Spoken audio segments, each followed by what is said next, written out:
Baiklah pemirsa PAL TV, untuk membahas lebih lanjut terkait penetapan tersangka kasus korupsi pengadaan tanah proyek Jalan Tol Betung Tempino Jambi oleh Kejari Musi Banyuasin. Saat ini kita sudah terhubung bersama Kejari Musi Banyuasin, Bapak Roy Riyadi. Baik, Assalamualaikum warahmatullahi wabarakatuh. Selamat malam Bapak. Mungkin langsung saja Bapak Waalaikumsalam.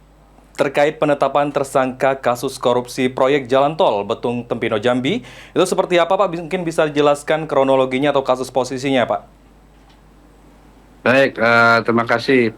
Pertama saya ucapkan selamat berbuka puasa. Ini berawal kami menerima laporan pengaduan masyarakat terkait dengan pembangunan proyek strategis nasional, pembangunan jalan tol Betung Timponi Jambi.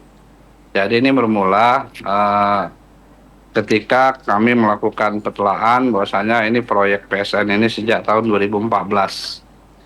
Jadi ada peraturan presiden mengenai proyek strategis nasional Trans Sumatera. Nah, berawal dari proyek tersebut ditetapkanlah penetapan lokasi pertama di tahun 2019 seperti itu oleh Bupati Musi Banyuasin.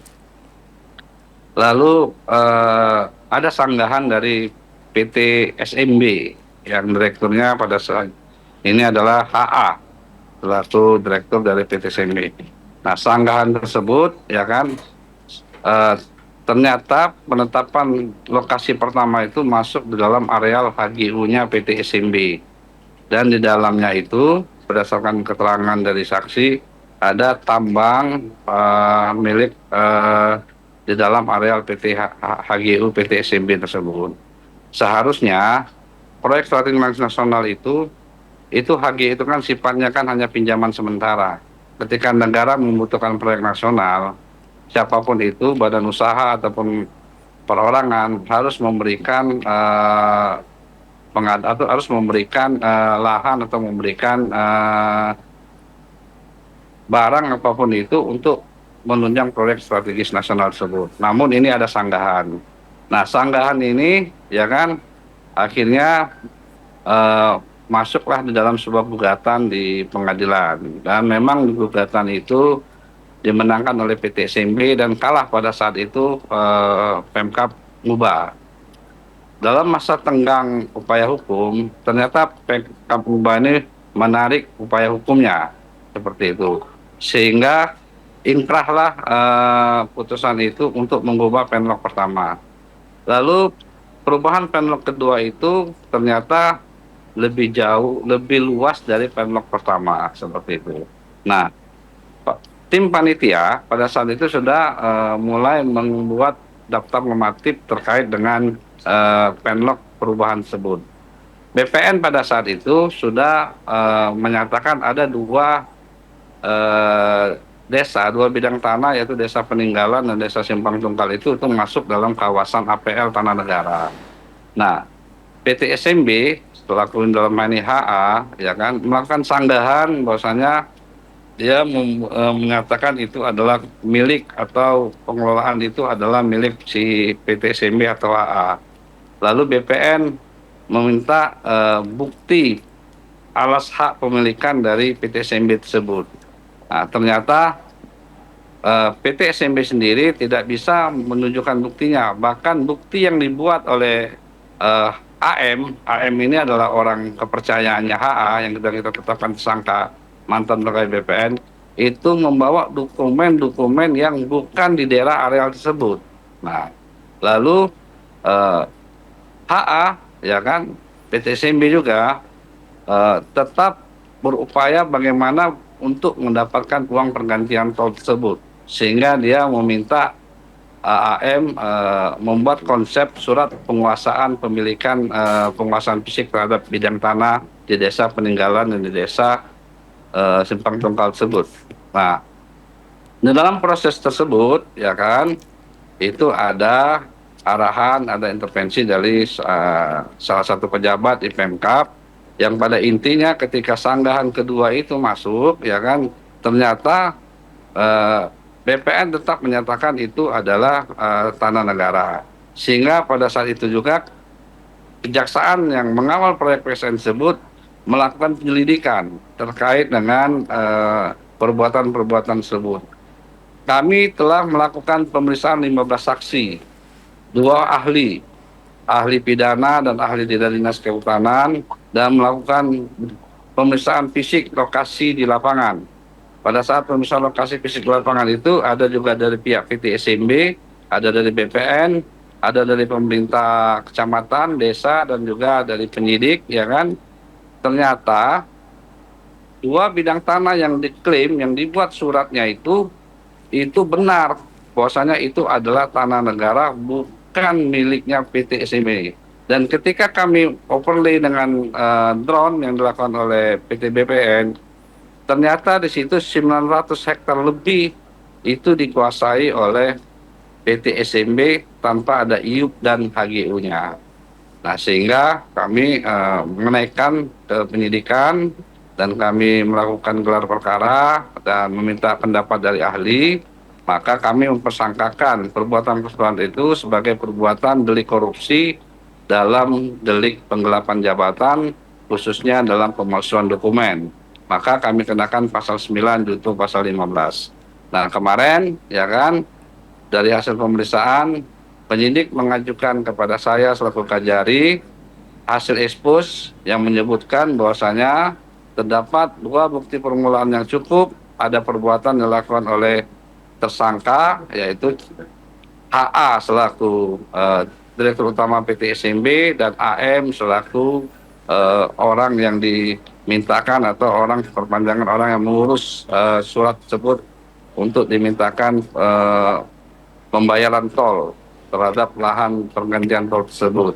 Nah, maka kemarin kami telah menahan AM terlebih dahulu.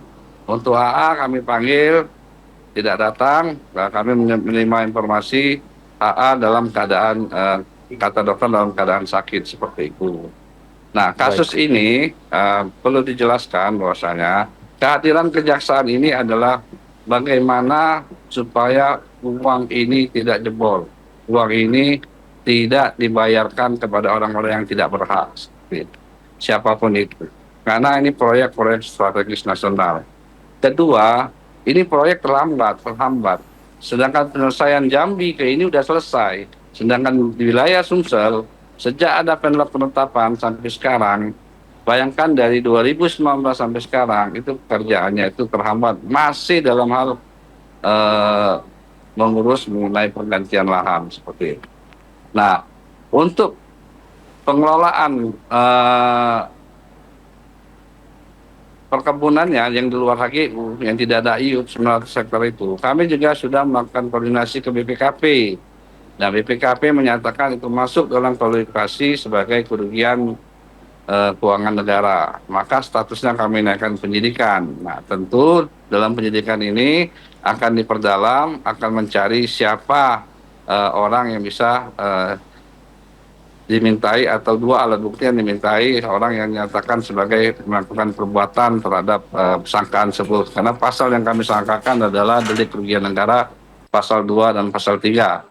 Pasal 2 itu perbuatan melawan hukum mengakibatkan kerugian negara, dan pasal 3 itu penyalahgunaan kewenangan mengakibatkan kerugian negara. Mungkin seperti itu singkat kronologisnya, Mas. Baik, Bapak. Ini bertanya sedikit, Bapak ya. Dalam kasus ini melibatkan, tadi Bapak juga sempat menyinggung, Pak ya, inisial dari tersangka. Ini bisa jadi terlibatnya itu dalam kasus atau status apa, Pak? Ada juga kan kita mendengar bahwa dari yang keterlibatan tersangka itu ada pengusaha ternama, Pak ya. Dalam keterlibatan itu perannya seperti apa, Pak? Dan juga mungkin kita pengen tahu, Pak, bahwa itu terjerat kasus apa dan pasal berapa gitu, Pak? Apakah kedua-duanya dari tersangka itu sama pasal yang dijeratkan? Saya tidak bisa terlalu dalam cerita karena masih rangka penyidikan. Yang pasti HA itu adalah direktur dari PT SMB yang pernah kami geledah kantornya di Jalan Dr. Emisa seperti itu. Yang kami sangkakan dia adalah penetapan sangka pasal 9 junto pasal 15. Baik, untuk masa penyelidikannya sendiri Pak ya, Kejari sudah melakukan berapa lama Pak penyelidikannya? Dan mungkin kita juga pengen tahu ini alat bukti yang sudah terungkap dan saksi-saksi yang sudah diperiksa itu ada berapa Pak gitu Pak? Kalau penyelidikannya 1 bulan, kalau penyelidikannya Kita udah jalan berapa, 2 minggu, 2 mingguan, dan 15 saksi udah kita periksa, 2 ahli, sudah ada barang bukti yang kita sita, baik barang bukti elektronik, bukti dokumen, dan juga kita juga sudah meminta keterangan-keterangan dari 2 ahli tersebut. Salah satunya adalah ahli pidana dan ahli dari Dinas Kehutanan. Baik, tadi kita juga melihat di layar kaca Pak bahwa ada satu tersangka dan juga kita melihat bahwa informasinya satu tersangkanya tidak bisa menghadiri pemeriksaan Pak. Nah kita juga penasaran ini kapan rencananya si pengusaha yang ternama tersebut diperiksa kembali oleh Kejari Musi Banyuasin Pak. Tentu kami akan menjadwalkan dan berkoordinasi dengan pihak dokter yang kami dengar AA ini sedang dirawat di rumah sakit. Yang pasti AA akan kami mintai keterangan, kami BAP sebagai tersangka seperti itu dalam waktu dekat. Baik, baik Pak. Untuk ini kita ke salah satunya ya Pak ya. Untuk si mantan pegawai BPN Pak, yang tadi kita juga lihat di televisi sudah dilaksanakan penahanan Pak. Itu ditahan di mana Pak? Dan mungkin juga bisa jelaskan status atau perannya dalam keterlibatan dalam kasus ini Pak. AM ditahan di rutan atau lapas Sekayu, perannya ya itu tadi, dia sebagai orang yang selama ini dipercaya untuk pengurusan surat-surat atau pengurusan lahan yang di perkebunan PT SMB yang ada di Mubah. Baik, ini juga Termasuk mungkin adalah yang masalah dua surat penguasaan fisik itu yang keterangan isinya adalah palsu, tidak benar. baik Bapak, ini mungkin juga pemirsa PAL TV ataupun masyarakat di rumah ini penasaran Pak. Dalam kasus ini berapa nilai kerugian negara yang diakibatkan oleh kasus ini Pak? Mungkin bisa dinilai kerugiannya berapa gitu Pak? Jadi gini Mas, makanya kenapa saya harus menjelaskan. Pertama, korupsi itu, kerugian negara itu hanya unsurnya itu terdapat di pasal 2 dan pasal 3. Ada beberapa delik, ada beberapa macam terkait dengan delik tindak pidana korupsi itu. Kami menerapkan pasal 9 junto pasal 15 ini adalah delik formil. Mengapa kami lakukan penegakan hukum? Saya sudah jelaskan. Kalau kami tidak melakukan penegakan hukum ini, negara akan membayar terhadap perusahaan atau orang yang tidak berhak yang harus menerima terhadap ganti rugi itu. Seperti itu. Kalau kita lihat dari unsur 9 tidak harus ada kerugian negara karena itu deliknya delik formil seperti itu. Tetapi filosofinya, esensinya adalah coba dibayangkan kalau tidak ini dilakukan penegakan hukum, ya kan? Ini sistemnya seperti sistem bekerjanya seperti bekerja mafia tanah seperti itu. Jadi kalau tidak kita melakukan penegakan hukum, ya tentu negara membayar kepada badan usaha atau perusahaan yang tidak mempunyai hak, yang tidak punya hak untuk menerima pembayaran tersebut. Nah, yang berikutnya adalah penyidikan untuk pasal 2, pasal 3-nya. Nanti tentang lagi dihitung sama BPKP tentang besaran kerugian negaranya. Tapi sudah disepakati, itu masuk kualifikasi sebagai kerugian keuangan negara. Baik, baik. Ini mungkin terakhir ya Pak ya, kita bermain kata dengan what if jika gitu Pak ya. Mungkinkah dalam kasus ini Pak, jika penyelidikannya terus didalami, nantinya akan menyeret nama-nama lain Pak? Mungkin ada tersangka yang terjerat kasus pasal 56 KUHP, itu seperti keikutsertaan, apakah ada Pak? Ya, nanti lihat perkembangannya Mas, karena saya ini Kajari, saya hanya menerima laporan dari penyidik-penyidiknya, dari apa. Tentu penyidik bekerja itu berdasarkan aturan, berdasarkan undang-undang, dan pidana ini buktinya itu harus lebih terang, lebih seterang cahaya, seperti itu. Maka kita tidak sembarang menetapkan orang sebagai tersangka, seperti itu. Dan karena apa? Pidana ini harus membuktikan perbuatan materialnya, seperti itu. Baik, baik Bapak Kajari Musi Banyuasin ya, terima kasih atas laporannya. Dan kami ucapkan terima kasih dan semoga kasusnya cepat selesai dan ingkrah di pengadilan ya Pak ya. Baik, terima kasih. Bapak, kami silakan untuk melanjutkan aktivitasnya kembali. Wassalamualaikum warahmatullahi wabarakatuh Bapak.